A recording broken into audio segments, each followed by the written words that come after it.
ब्रह्म सूत्र के तृतीय अध्याय के तृतीय पाद के 16वें अधिकरण का विचार कल प्रारंभ हुआ।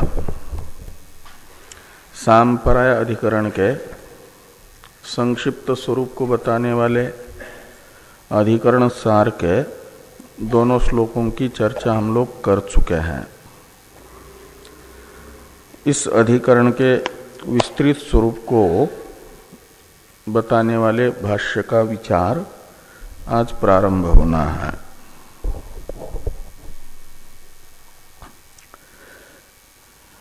भाष्य को देखिए। देवयानेन पथा पर्यंकस्थम ब्रह्म अभिप्रस्थितस्य व्यध्वनि सुकृत दुष्कृतयोर वियोगम कौशितकिनः पर्यंक विद्यायाम आमनन्ति। स एतं देवयानं पंथानम आसाद्य अग्निलोकम आगच्छति इति उपक्रम्य स आगच्छति विरजां नदीं ताम मनसैव अत्येति तत्सुकृत दुष्कृते विधुनुते इति। भगवान भाष्यकार इस अधिकरण का इतने ग्रंथ से विषय बताता है। इति तक कौशितकी शाखा में पर्यंकस्थ ब्रह्म की उपासना का वर्णन आता है। तो पर्यंकस्थ ब्रह्म उपासना के प्रकरण में पर्यंकस्थ ब्रह्म की अहंग्रह उपासना करने वाला जो उपासक, उसका जब शरीर छूटता है तो जीवन भर की हुई पर्यंकस्थ ब्रह्म की अहंग्रह उपासना का फल पाने के लिए वह उत्तरायण मार्ग से इस शरीर को छोड़ करके जब जाता है तो पहुंचता है अग्निलोक में।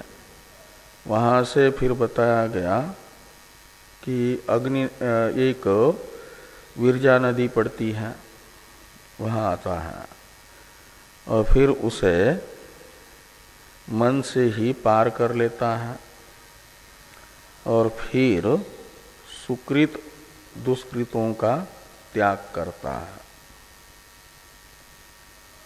तो यहां पर यही वाक्य है विषय सांपराय अधिकरण का। पर्यंकस्थ ब्रह्म की उपासना का फल पाने के लिए पर्यंकस्थ ब्रह्म की उपासना करने वाला प्रारब्ध उपासक शरीर का पूरा होने पर जब उपासक शरीर को छोड़ करके जाता है तो उपासक शरीर छोड़ते समय अर्थात मृत्यु से पहले उसके कर्म का त्याग कौशितकी में नहीं बताया है। कहा कि विरजा नदी संतरण के अनंतर कर्म का हान होता है। तो पूर्व अधिकरण में जो हान बताया गया है विधुनन शब्द का अर्थ, तो कौशितकी में भी आया कि सुकृत दुष्कृते विधुनुते। तो जो सुकृत दुष्कृत का विधुनन है वो विधुनन का अर्थ है हान। तो सुकृत दुष्कृत का हान यानी त्याग, ये विषय है और उसके क्रम का निर्धारण करना है। क्रम के विषय में संशय है कि वह मरण के पूर्व में होगा या मरण के अनंतर ब्रह्मलोक पहुंचने के पहले बीच रास्ते में कर्म हान होगा, ऐसा संशय होता है इसी कर्म हान को विषय बना करके। इसलिए ये कर्म हान हो गया विषय। इन शब्दों से ही बताया है कि देवयानेन पथा पर्यंकस्थम ब्रह्म अभिप्रस्थितस्य, देवयान मार्ग से यानी उत्तरायण मार्ग से पर्यंकस्थ ब्रह्म प्राप्त करने के लिए जिसने प्रस्थान कर लिया है, का मतलब इस शरीर को छोड़ दिया है और देवयान मार्ग में प्रविष्ट हो चुका है, प्रस्थान कर दिया है। प्रस्थितस्य में अक्त प्रत्यय है भूतकाल अर्थ में, मतलब प्रस्थान कर चुका है। तो व्यध्वनि शब्द का अर्थ टीकाकार बताते हैं अर्धमार्गे। तो शरीर को छोड़ करके ब्रह्मलोक जाने के लिए निकला है, अभी ब्रह्मलोक पहुंचा नहीं, आधा मार्ग पार कर चुका है। तो वहां पर व्यध्वनि यानी अर्धमार्गे, तो बीच मार्ग में सुकृत दुष्कृतयोर वियोगम कौशितकिनः पर्यंक विद्यायाम आमनन्ति। तो बीच मार्ग में कौशितकी शाखा वाले पुण्य पाप का वियोग बता रहे हैं, मतलब हान बता रहे हैं। कि कौन से वाक्य से बताया है? कौशितकी शाखा वालों ने उपासक के कर्म का हान बीच मार्ग में, कहते ये वाक्य है, स एतम देवयानम पंथानम आसाद्य, स यानी उपासक इस देवयान मार्ग को प्राप्त करके अग्निलोकम आगच्छति, अग्निलोक में आता है, यहाँ से वो उपक्रम कर दिया।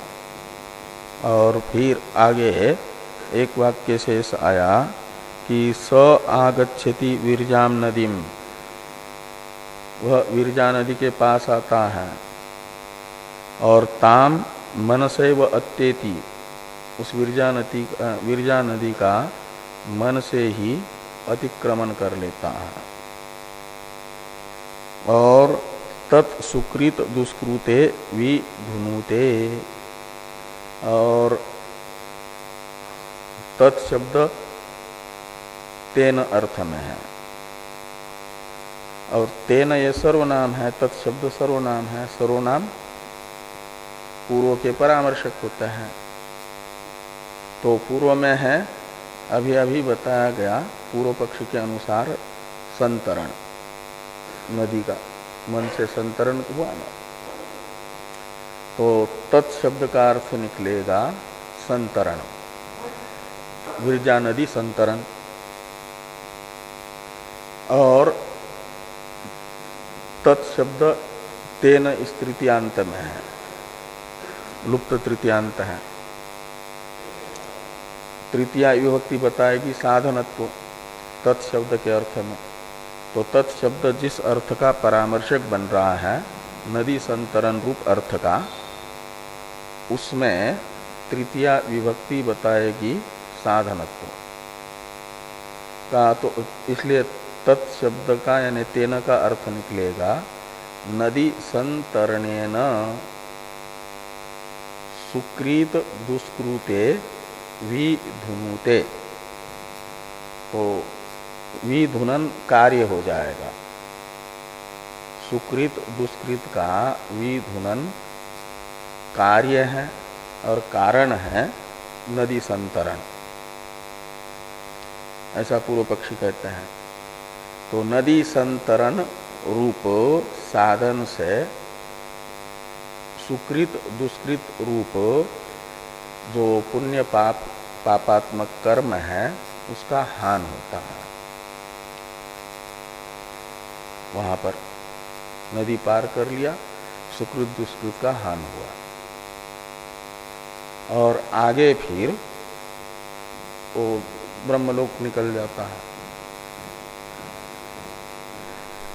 ये तो पूर्व पक्ष के अनुसार अर्थ निकलेगा। और तत्शब्द सर्वनाम है, सिद्धांति के अनुसार वह प्रकृत अर्थ का परामर्शक होगा।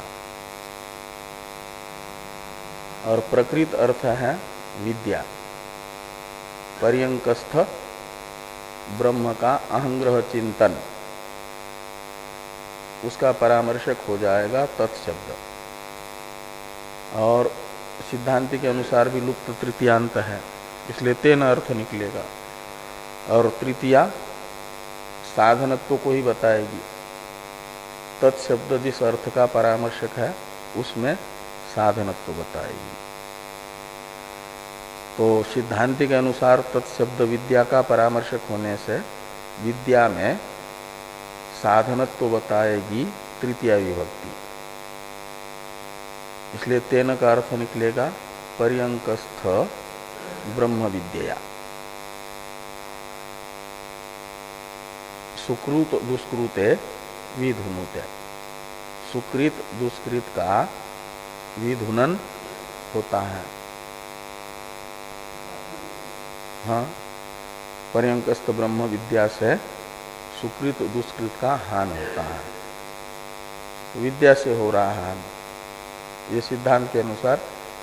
तो यहाँ पर संशय का कारण यही हो रहा है, पूर्व पक्षी तत्शब्द समीपवर्ती नदी संतरण का परामर्शक मान रहे हैं और सिद्धांती तत्शब्द को प्रकृत विद्या का परामर्शक मान रहा है। और यदि नदी संतरण का परामर्शक हो जाएगा तो वहां पर जो लोग नदी संतरण को सुकृत दुष्कृत हान का मानते हैं साधन, उनके अनुसार वहां पर नदी संतरण के अनंतर साधन के बाद फल होता है। तो नदी संतरण यदि साधन है तो नदी संतरण के अनंतर फिर ये कर्महान होगा। और यदि विद्या साधन है तो फिर विद्या जैसे ही अपना फल देने के लिए प्रारंभ करेगी, उसका मुख्य फल तो है पर्यंकस्थ ब्रह्म भाव की प्राप्ति। और पर्यंकस्थ ब्रह्म भाव की प्राप्ति के लिए मात्र पर्यंकस्थ ब्रह्म की अहंग्रह उपासना ही हेतु है। और वह जब अपना फल देना प्रारंभ करेगी, पर्यंकस्थ ब्रह्म की प्राप्ति ये विद्या का फल है। और वो वैसे ही उस फल को उपासक को देने के लिए फलाभिमुख होगी, तो देखेगी कि उपासक के उस फल की प्राप्ति में यदि कोई प्रतिबंधक है तो उसे हटा देगी। तो पर्यंकस्थ ब्रह्म भाव की प्राप्ति में अनुपयोगी हैं, उल्टे प्रतिबंधक हैं ये कर्म। यदि उपासक से चिपके रहेंगे तो निश्चित है कि वे उपासक के फलारंभक होंगे, जन्मांतर के आरंभक होंगे। उपासक को वो जन्म दिलाएंगे जिस जन्म में, जिस योनि में उनका फल भोगा जा सकता है। तो पर्यंकस्थ ब्रह्म का जो कार्यक्रम संघात है, पर्यंकस्थ ब्रह्म है हिरण्यगर्भ, और हिरण्यगर्भ के कार्यक्रम संघात से फल भोगने योग्य वे कर्म नहीं है। तो उससे निकृष्ट जो शरीर है, या तो स्वर्गीय शरीर देवादि का, वो भी पर्यंकस्थ ब्रह्म के उपाधि से निकृष्ट ही है। और या तो मनुष्य शरीर पुण्य कर्म है तो, और पाप कर्म मनुष्य की अपेक्षा निकृष्ट शरीर ही दिलाएगा, जो विद्या के फल की अपेक्षा निकृष्ट फल है। और वे विद्वान से यदि चिपके रहेंगे तो निश्चित विद्वान का जन्मारंभ कराएंगे, और वो निकृष्ट जन्म दिलाएंगे तो पर्यंकस्थ ब्रह्म भाव की प्राप्ति जो विद्या का फल है वो नहीं हो पाएगा। इसके लिए विद्या क्या करेगी, उनको हटा देगी, पहले ही अपना फल देने के लिए जैसा ही आरंभ करेगी, फलाभिमुख होगी, उसी अवस्था में वो फल देना प्रारंभ करती है मृत्यु के समय।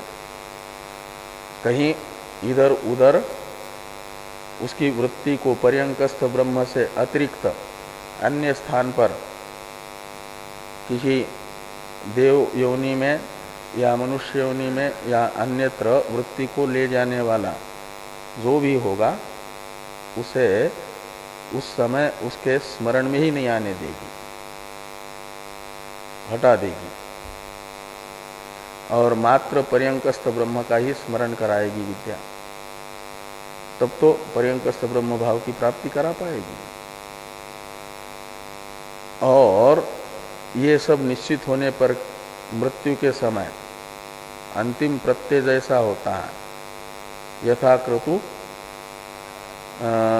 अस्मिन् लोके पुरुषो भवति तथा इतः प्रेत्य भवति, ऐसे श्रुति आती है छांदोग्य में। यहाँ पर शरीर छोड़ते समय अंतिम प्रत्यय जैसा होगा, तो पर्यंकस्थ ब्रह्म विषयक प्रत्यय होगा, और बाद में तो दूसरी कोई उपाधि भी रहनी नहीं है, क्रम मुक्ति है, तो बाकी सब अनुपयोगी है, सारा का सारा पुण्य भी और पाप भी। उसे ब्रह्म विद्या, पर्यंकस्थ ब्रह्म की विद्या पहले ही दूर कर देगी, शरीर छोड़ने से पहले ही, मृत्यु के पहले।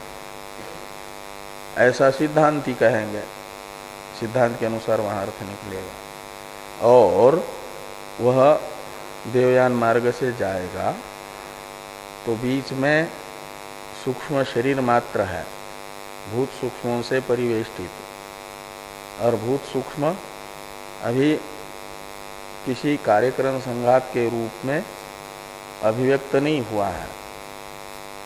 इसलिए सूक्ष्म शरीर अंतःपाती तत्वों का गोलक कोई भी न होने से बीच मार्ग में कोई भी व्यापार नहीं हो पाएगा। मन से नदी का संतरण भी, ये व्यापार भी मन से नहीं हो पाएगा। उसको ये नहीं पता चलेगा कि यहाँ जो है नदी है, आई है, और इसको मैं पार कर रहा हूँ।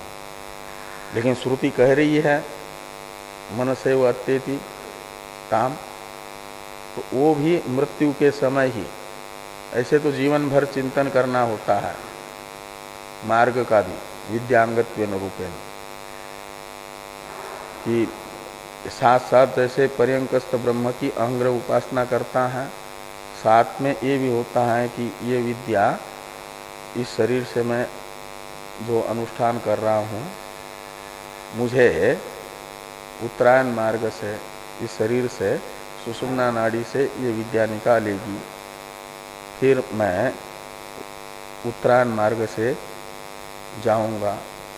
और वहाँ ये श्रुति वर्णन कर रही है जीवित अवस्था में चिंतन करने के लिए कि अग्निलोक पहुंचूंगा, फिर वहाँ से आगे बीच मार्ग में क्या नाम, वो विरजा नदी आएगी, और उस विरजा नदी का मैं अतिक्रमण करूंगा, और फिर आगे पर्यंकस्थ ब्रह्म भाव को प्राप्त कराऊंगा, और मानव पुरुष मुझे वहाँ लेने के लिए आएगा। ये चिंतन सब जीवित अवस्था में विद्या के अंगत्वेन रूपेण करने का होता है, और जो चिंतन जीवन भर किया है वो मृत्यु के समय भी याद आएगा, यम यम वापि स्मरण भावों के अनुसार। तो मृत्यु के समय ही मन से श्रुति उस विरजा नदी का चिंतन उस समय भी आएगा, और मन से उसको पार करेगा। दोनों श्रुतियों की एक वाक्यता ऐसी होगी। शरीर में रहते रहते ही वो सारा दृश्य उसको दिखेगा, यहाँ से वहाँ पर। यहाँ से बद्रीनाथ जाने के लिए कई बार जो आ जा चुका है, तो सारा दृश्य जैसे प्रारंभ यात्रा करता है तो ये मार्ग में पड़ेगा, ये दृश्य सामने आता है कि नहीं। और ये तो पहली बार जा रहा है मान लो, तब भी मैप देख करके, मैप ही तो श्रुति ने बताया है, ऐसा ऐसा हुआ करके जीवन भर उस मैप का वो कर लिया है चिंतन। तो यात्रा प्रारंभ करेगा तो उसके बीच में ये सब शरीर छोड़ते समय उसे ध्यान में आएगा कि ये रास्ते में पड़ेगा, उसमें विरजा नदी भी आएगी, उसको मैं पार कर रहा हूँ। ये सब मृत्यु से पहले मन से अतितरण होगा और अपना ये छूट जाएगा कर्म भी, वो मृत्यु के पहले होगा, ऐसा सिद्धांति कहते हैं। तत् सुकृत दुष्कृते विधुनुते, इस श्रुति का अर्थ जब सिद्धांति करेंगे तो ऐसा करेंगे। तो ये सुकृत दुष्कृत हान विषय है, इसे विषय बना करके अब संशय बताया जा रहा है तत्किम इत्यादि से। संशय का अवतरण है टीका में। पूर्वोक्तम विधुननस्य हानत्वम उपजीव्य हानस्य नदी तरणानंतर्यम नदी तरणानंतर्य श्रुते है अश्व इव रोमाणी इत्यादो देह त्यागात् प्राक कालत्व श्रुतेश्च संशयम आह तत्किम इति।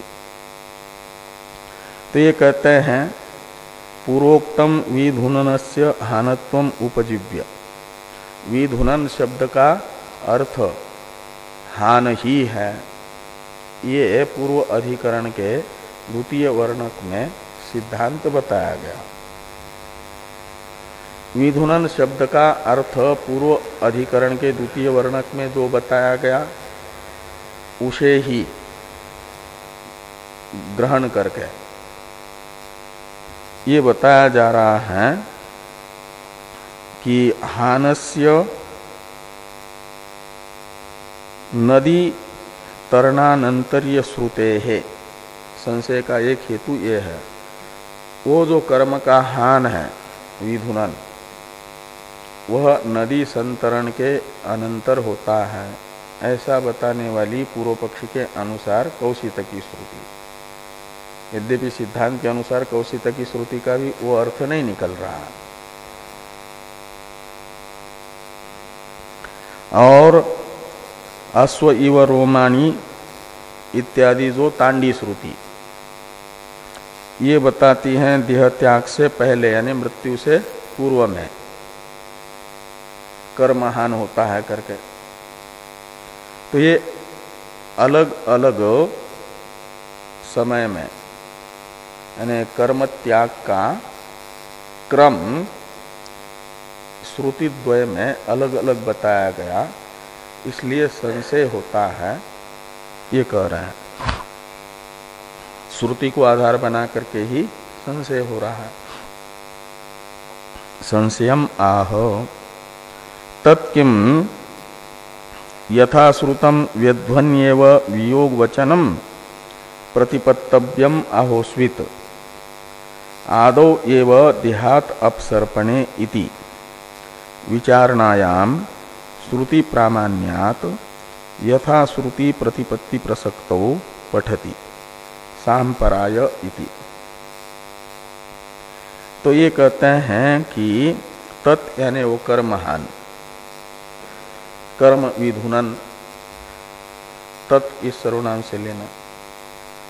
किम यथा श्रुतम व्यध्वन्येव वियोग वचनम, तत्शब्द का अन्वय वियोग वचन के साथ करना। कर्म हान को बताने वाला जो वचन है वह व्यध्वन्येव प्रतिपत्तव्यम, व्यध्वनि यानी मार्ग मध्य नदी संतरण के अनंतर ही समझ लेना चाहिए, अथवा यथा श्रुति यानी जैसे कौशितकी की श्रुति बता रही उसके अनुसार, आहोस्वित यानी अथवा आदावेव देहात अपसर्पणे, तो देह से निकलते समय मान लेना चाहिए। क्या मतलब? मृत्यु के पहले आदौ से लेना। तांडी श्रुति जैसे बता रही है। इति विचारणायाम, इस प्रकार का विचार आवश्यक हुआ संशय होने से। श्रुति प्रामाण्यात, तो पूर्व पक्ष बताया जा रहा है। विचारणायाम, यहां तक तो एक प्रकार से हुआ संशय। अब कहते हैं इस प्रकार का संशय होने के कारण विचार प्राप्त होने पर, इति विचारणायाम का अर्थ है, पूर्व पक्षी अपना निर्णय बताते हैं कि श्रुति प्रामाण्यात यथा श्रुति प्रतिपत्ति प्रसक्तो पठति साम्पराय। पूर्व पक्ष भी बता दिया और सिद्धांत का अवतरण भी लिख दिया, सिद्धांत को बताने वाले सूत्र का। इस एक वाक्य में संशय है, पूर्व पक्ष को भी बताया गया और सिद्धांत सूत्र का अवतरण दिया। तो श्रुति प्रामाण्यात यथा श्रुति प्रतिपत्ति प्रसक्तो, तो पूर्व पक्षी ने ये कहा कि श्रुति स्वतः प्रमाण है, तो कौशितकी श्रुति के अनुसार जो क्रम बताया गया है उसी क्रम को स्वीकार कर लेना चाहिए। तो नदी संतरण के अनंतर क्रम है कौशितकी श्रुति में कर्महान का, इसलिए कर्महन को नदी संतरण के अनंतर ही समझ लेना चाहिए। तो ये कहते हैं कि प्रतिपत्ति प्रसक्तो पठति, तो इस प्रकार का पूर्व पक्ष प्राप्त होने पर भगवान वेद व्यास जी सिद्धांत को बताने वाले सूत्र का पाठ करते हैं। तो सूत्र को देखिए, सांपराये तर्तव्या भावा तथा ह्यन्ये,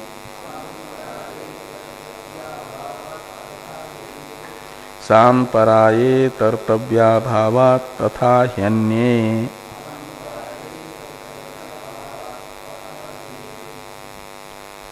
सांपराये तर्तव्या भावात तथा ही अन्य, ऐसे 5 पद है।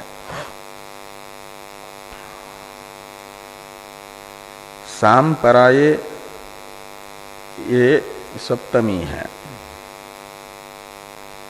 तो सांपराय शब्द का अर्थ होता है परलोक गमन।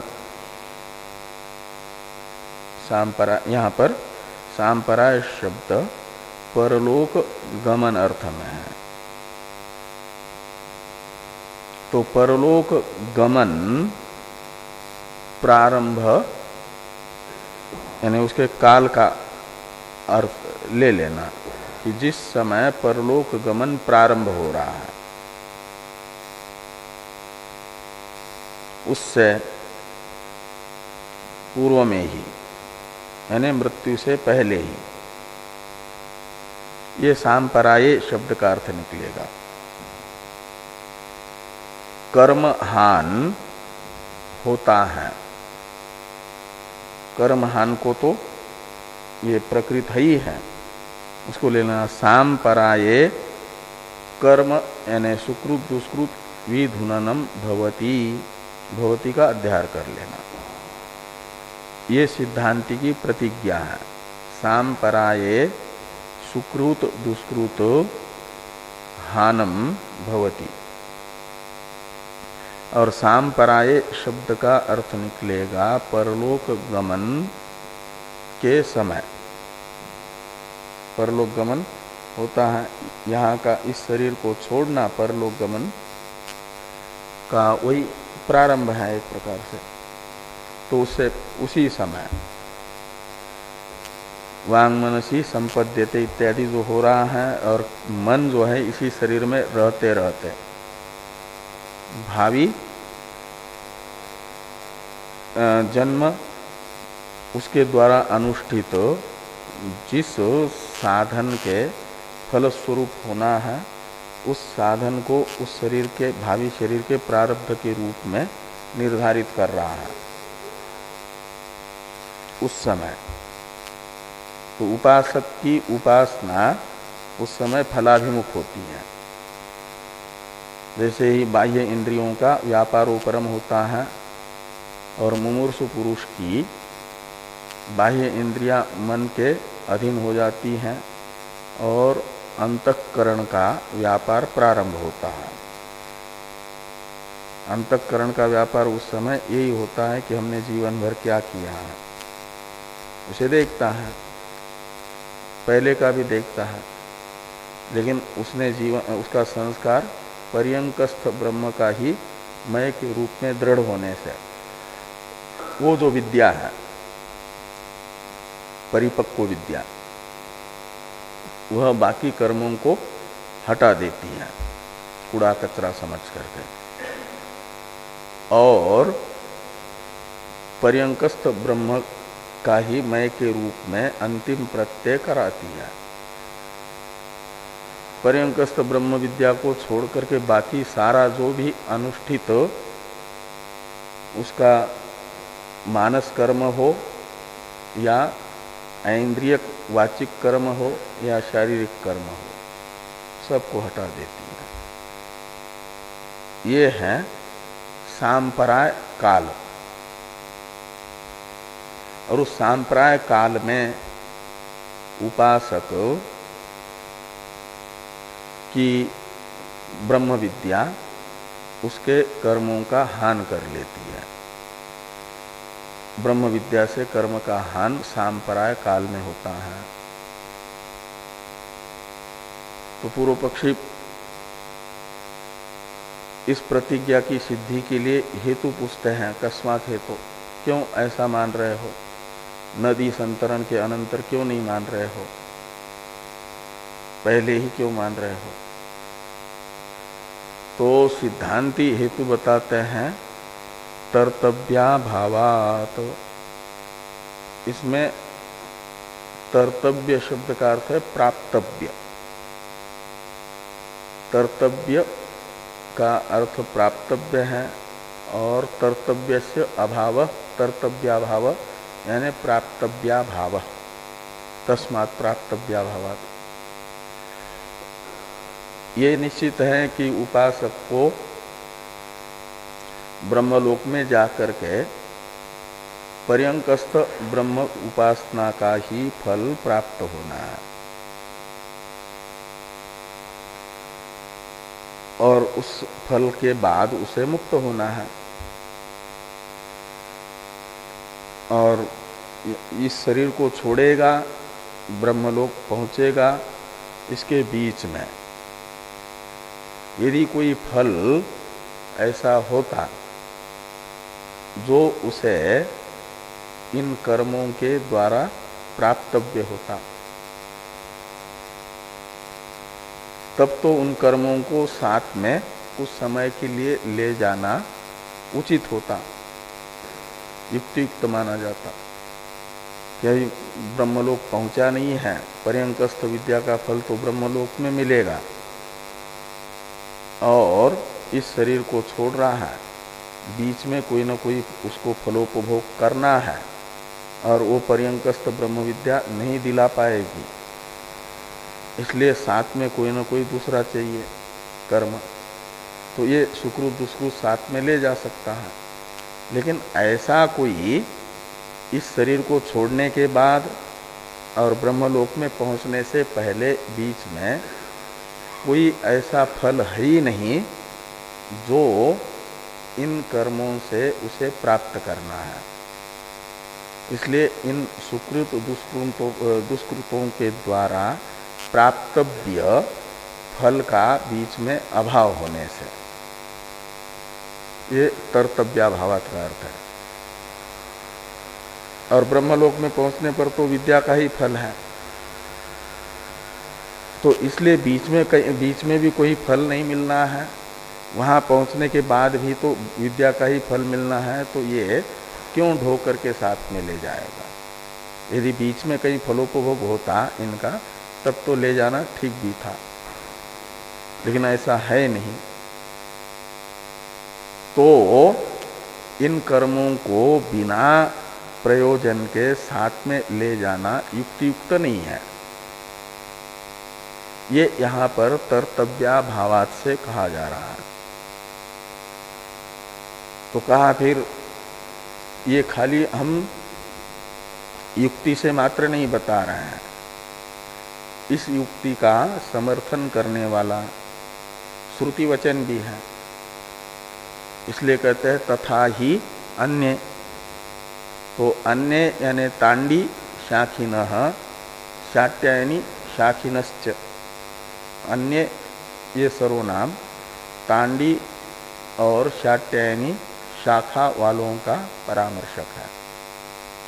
तो तांडी शाखा वाले और शाट्यायनी शाखा वाले तथा ही यानी ऐसा ही पाठ करते हैं, यानी उस शाखा में यही बताया गया है कि विद्या जैसे ही फलाभिमुख होती है तो शरीर छोड़ने से पहले ही उपासक उसे क्रम मुक्ति रूपी फल में अनुपयोगी जो भी उसके द्वारा अभी तक हुए संचित तथा क्रियमान कर्म है उनको यहीं छोड़ देता है।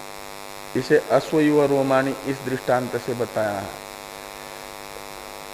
तो इसलिए तांडी श्रुति तथा शाट्यायनी श्रुति से भी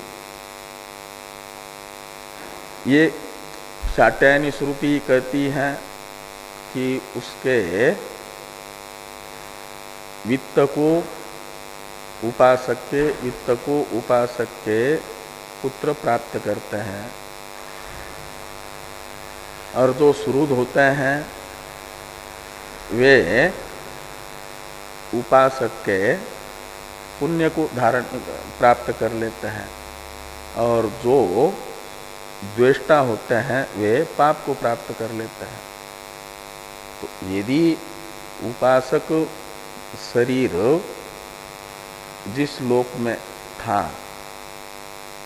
वहां पर रहने वाले उपासक के द्वेष्टा और सुहृद उसके पाप और पुण्य को ले रहे हैं, तो वहां नदी संतरण के अनंतर यदि छोड़ेगा तो वहां पहुंचेंगे ये कैसे, और वहां से वो लेंगे कैसे। तो जैसे शालिग्राम किसी को लेना है तो हरिद्वार में थोड़ी ही मिलेगा। शालिग्राम प्राप्त करने के लिए तो सूरज कुंड जाना होगा, या गंडकी जो सूरज कुंड से होकर के आ रही है नेपाल से, वह गंडकी नदी में खोजने पड़ेंगे, वहाँ शालिग्राम मिलेंगे। नर्मदेश्वर चाहिए तो अमरकंटक से लेकर के वहाँ भरूच में जहाँ तक मिल रही है गंगा जी, जहाँ क्या नाम नर्मदा जी, वहाँ मिलेंगे नर्मदेश्वर, वहाँ जाना पड़ेगा। ऐसे विद्वान यदि नदी संतरण के अनंतर सुकृत दुष्कृत को त्यागता है तो शाट्यायनी श्रुति कह रही है कि उसके सुहृद और द्वेष्टा पुण्य पापों को लेते हैं, वहाँ जाते हैं लेने के लिए, वहाँ पहुँच ही नहीं पाएंगे इस शरीर से। तो ये शाट्यायनी श्रुति के प्रामाण्य के लिए मानना पड़ेगा कि जहाँ वो सुहृद और द्वेष्टा ग्रहण कर रहे हैं वहीं पर छोड़े हैं।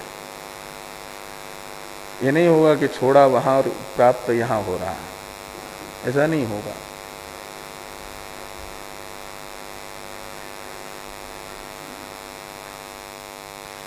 इस अभिप्राय से ये कहा कि अन्य यानी तांडी शाखा वाले और शाट्यायनी शाखा वाले भी ऐसा ही मानते हैं कि सांपराय काल में विद्वान कर्म का हान करता है।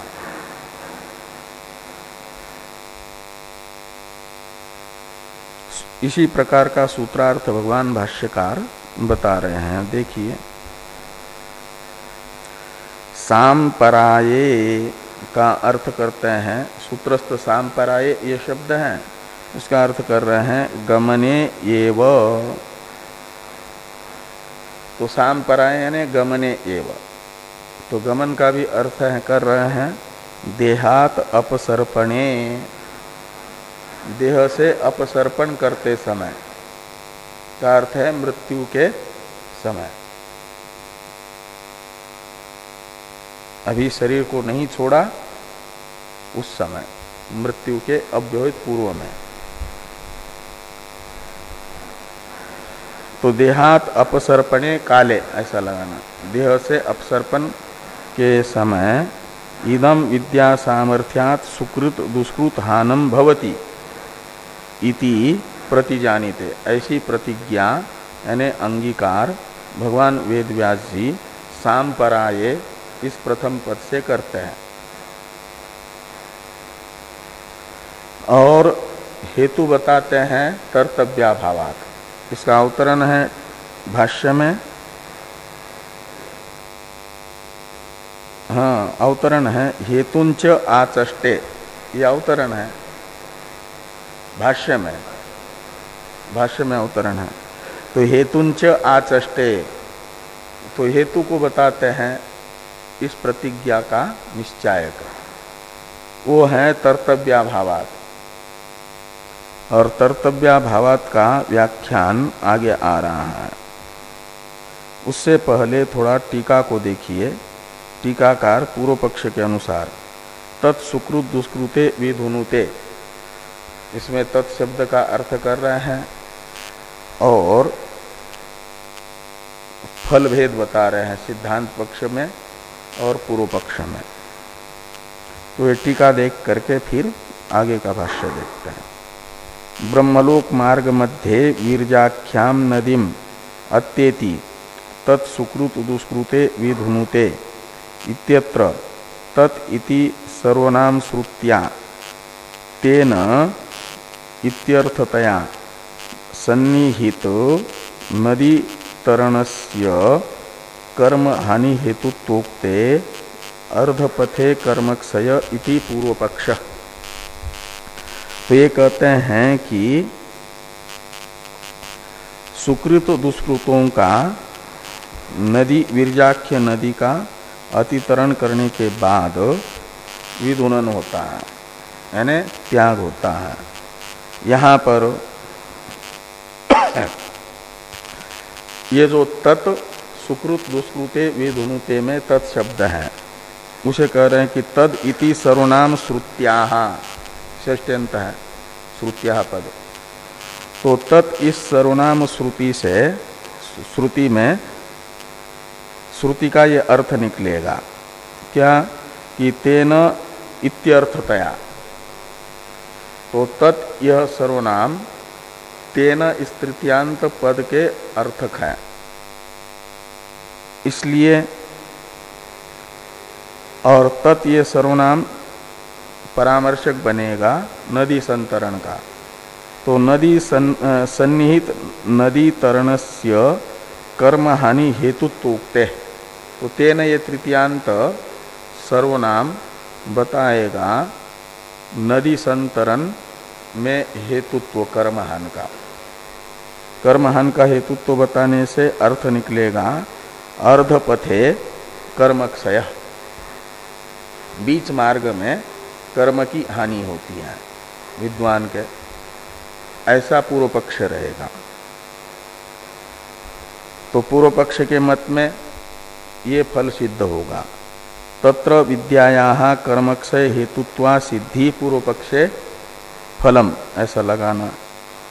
और सिद्धांते तत्सिद्धि इति मत्वा सिद्धांते, पूर्व पक्ष के मत में विद्या में कर्मक्षय हेतुत्व की असिद्धि, और सिद्धांत मत में विद्या में कर्मक्षय हेतुत्व की सिद्धि, ये फल भेद हैं।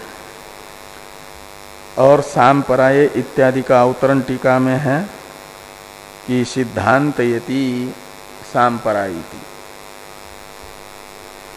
तो ये जो देहात अपसर्पणे सांपराय का अर्थ हुआ, उसका तात्पर्य अर्थ टीकाकार ने बताया मरणात् प्राक इत्यर्थ। मरण से पूर्व में।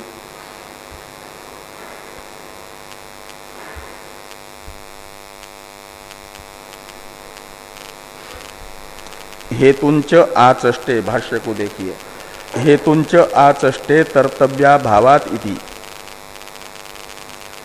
इसकी व्याख्या है नहि विदुषः संपरेतस्य विद्यया ब्रह्म संप्रेप्सतो अंतराले सुकृत दुष्कृताभ्याम किंचित प्राप्तव्यम अस्ति यदर्थम कतिचित क्षणान अक्षीणे ते कल्पेयाताम। ये तर्तव्या भावात का अर्थ है। तो कहते हैं संपरेतस्य विदुषः, इस शरीर को छोड़ करके ब्रह्मलोक जाने वाला जो उपासक है उसके विद्यया ब्रह्मलोक संप्रेप्सतो, तो पर्यंकस्थ ब्रह्म की उपासना के फलस्वरूप ब्रह्मलोक को प्राप्त करने की इच्छा करने वाला, विद्या ब्रह्म संप्रेप्सतो अंतराले सुकृत दुष्कृताभ्याम किंचित प्राप्तव्यम न अस्ति, कुछ प्राप्तव्य है नहीं बीच में। यदर्थम कतिचित क्षणान अक्षिणे ते कल्पेयाताम, जिसके लिए कुछ समय तक ते यानी वो सुकृत दुष्कृते कल्पेयाताम साथ में ले जाता है और वो फल प्राप्त करने के बाद छोड़ देता है। ऐसी कल्पना की जा सकती है यदि कोई प्राप्तव्य होगा तो, लेकिन ऐसा कोई प्राप्तव्य है ही नहीं जिसके लिए ये कर्म का बोझ साथ में ले जाए।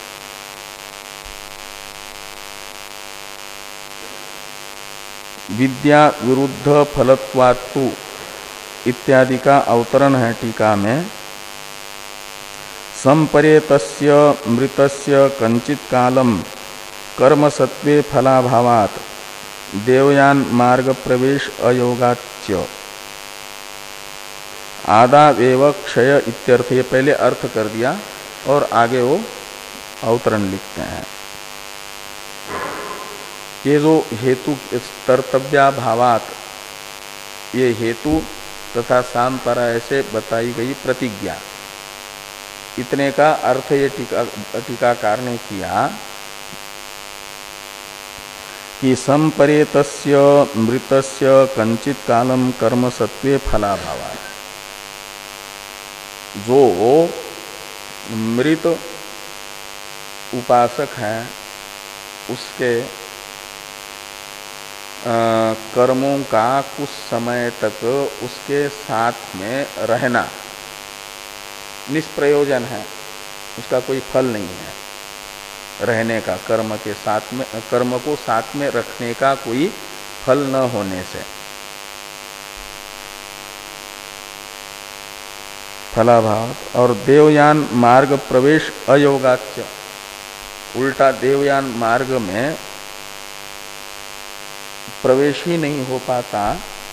ये सब अन्य अन्य लोक में जन्म दिलाने वाले कर्म यदि संश्लिष्ट हैं,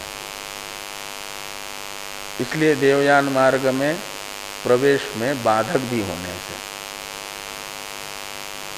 क्या होगा कि विद्या जो है अपना देवयान मार्ग में उपासक को प्रविष्ट करने से पहले ही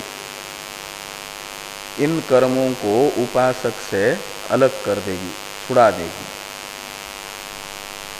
ये कहा कि देवयान मार्ग प्रवेश अयोगाच्य आदौ एव क्षय। अब विद्या विरुद्ध इत्यादि का अवतरण है। क्षय हेतुर्विद्याया मध्ये मार्गम असत्वाच्य इत्याह विद्या विरुद्ध इति। कहते हैं बीच में कर्मों को कर्मों यदि साथ में ले जाता है, मान ले कर्मों को साथ में ले जा रहा है और फिर बीच में जाकर के उसे लगे कि ये अनुपयोगी है, इनको हटाना है, तो कहते हैं उस समय वह कुछ कर्मक्षय के हेतु का अनुष्ठान नहीं कर पाएगा। कर्मक्षय का हेतु है विद्याभ्यास। यही सब बता रहे हैं भाष्य में भाष्कर भगवान। तो क्षय हेतोर विद्याया मध्य मार्गम असत्वाच्च, यानी बीच मार्ग में विद्या का अनुष्ठान संभव न होने से भी, फिर यदि साथ में ले जाएगा तो बीच में छोड़ नहीं सकते। इस अभिप्राय से लिखते हैं कि विद्या विरुद्ध फलत्वात्तु विद्या सामर्थ्येन तयोक्षयः सच यदैव विद्या फलाभिमुखी तदैव भवितुम अर्हति। कहते हैं ये जो कर्म है जिनको बीच में छोड़ता है करके कह रहे हैं पूर्व पक्षी, वे कर्म विद्या विरुद्ध फल वाले हैं। विद्या का फल तो है क्रम मुक्ति, और इन कर्मों का फल है संसार अंतःपाती, जो ब्रह्मलोक से निकृष्ट लोकों में जन्म। ये जन्म कर्मों का फल है जो विद्या विरुद्ध फल है। इसलिए विद्या विरुद्ध, विद्या के फल से विपरीत फल वाले ये कर्म होने से भी इनको विद्या सामर्थ्येन तयोः क्षय, विद्या के सामर्थ्य से विद्या जब फलाभिमुख होती है उसी समय अपने फल विरोधी फल वाले कर्मों को हटा देती है। इस अभिप्राय से कहते हैं विद्या सामर्थ्येन तयोः क्षय, और सच यदैव विद्या फलाभिमुखी तदैव भवितुमर्हति। तो विद्या सामर्थ्य से जो कर्म का हान होना है वह जिस समय विद्या फलाभिमुख होगी, क्रम मुक्ति रूप फल देना प्रारंभ कर रही है, वो करती है इसी शरीर में रहते रहते सुषुम्ना नाड़ी से प्रवेश करा करके, बाकी नाड़ियों में उसका प्रवेश ही न हो सके, बाकी नाड़ियों में प्रवेश का निमित्त समाप्त करेगी तभी संभव है। तो बाकी नाड़ियों में प्रवेश का निमित्त है कर्म, उसे हटा देती है, उसका क्षय कर देती है। तो इसलिए कहते हैं विद्या फलाभिमुखी यदैव तदैव भवितुम अर्हति। वो कर्म विद्या सामर्थ्य से कर्म क्षय जिस समय विद्या क्रम मुक्ति दिलाना उपासक को प्रारंभ करती है, उपासक शरीर छूटते समय, उसी समय वो कर्म का क्षय भी विद्या कराएगी। तस्मात् इत्यादि का अवतरण है टीका में। नदी तरणानंतर पाठस्तु बाध्य अर्थ विरोधात इत्याह तस्मादिति। तो कहते हैं कौशितकी श्रुति में बताया गया जो पाठ है, एक क्रम है कर्म क्षय का, कहते उसे तो बाधित समझना चाहिए उस क्रम को, इसलिए कि अर्थक्रम विरोधी है और अर्थक्रम होता है बलवान। पाठक्रमात् अर्थक्रमो बलियान कहा जाता है, और बलवान अर्थक्रम विरोधी दुर्बल पाठक्रम होने से उसका प्रबल अर्थक्रम से बाध होगा। इस अभिप्राय से ये फलितार्थ बताया जा रहा है कि तस्मात् प्राक एव सन अयम सुकृत दुष्कृत क्षयः पश्चात पठ्यते। यद्यपि यह विद्या जब फलाभिमुखा होती है उसी समय कर्म का क्षय होता है, विद्या फलाभिमुख होती है मृत्यु के समय, इसलिए मृत्यु के पूर्व में कर्म का क्षय होगा, और ये है पहले ही होने वाला। लेकिन पढ़ते समय बाद में पढ़ दिया कौशितकी में, ये कहा गया। कि तस्मात् प्राक् एव अयम सुकृत दुष्कृत क्षयः पश्चात पठ्यते। तथा ही अन्य, ये जो सूत्रस्थ 3 पद है, तथा ही अन्य, इसका अर्थ कर रहे हैं, यानी जो युक्ति से अर्थ सिद्ध हुआ उसका श्रुति से समर्थन बता रहे हैं भगवान वेद व्यास जी। श्रुति उसकी समर्थक है, ये बता रहे हैं कि तथा ही अन्येपि शाखिनः। तो अन्य शाखा वाले, वो अन्य शाखा वाले कौन है? तो तांडिनः शाट्यायनिनश्च प्राग अवस्थायाम एव सुकृत दुष्कृत हानम आमनन्ति। तो प्राग अवस्थायाम यानी मरण से पहले ही पुण्य पाप का क्षय उपासक के बताते हैं। तांडी श्रुति बताई, अश्व इव रोमाणि विधूय पापम इति, और तस्य पुत्रादायम उपयन्ति सुहृद साधुकृत्याम द्विषन्तः पापकृत्याम इति च, ये शाट्यायनी श्रुति है। तो इन वचनों से, वाक्य शेषों से तांडी श्रुति वाले, तांडी शाखा वाले और शाट्यायनी शाखा वाले इसी बात को बता रहे हैं कि उपासक का शरीर छूटने से पहले ही कर्म क्षय होता है। टीका में एक वाक्य है, तद इति सर्वनाम्नापि प्रकृत विद्यैव उच्यते इति भावः। तो कौशितकी शाखा में जो तत्सुकृत दुष्कृते विधुनुते यह वाक्य शेष है, उसमें तत् ये सर्वनाम सन्निहित नदी संतरण का परामर्शक न होकर के प्रकृत जो प्रधान विद्या है, सर्वनामों का स्वभाव होता है कि प्रकृत प्रधान अर्थ का परामर्श करना। तो वहाँ पर्यंकस्थ ब्रह्म की उपासना प्रकृत है, प्रधान अर्थ है, उसी का परामर्शक सर्वनाम होगा तत्सुकृत दुष्कृते विधुनुते में, और उसका अर्थ निकलेगा तया विद्यया सुकृत दुष्कृते विधुनुते। तो विद्या से सुकृत दुष्कृत का हान होता है, नदी संतरण से नहीं। द्वितीय सूत्र पर चर्चा हम लोग कल करेंगे।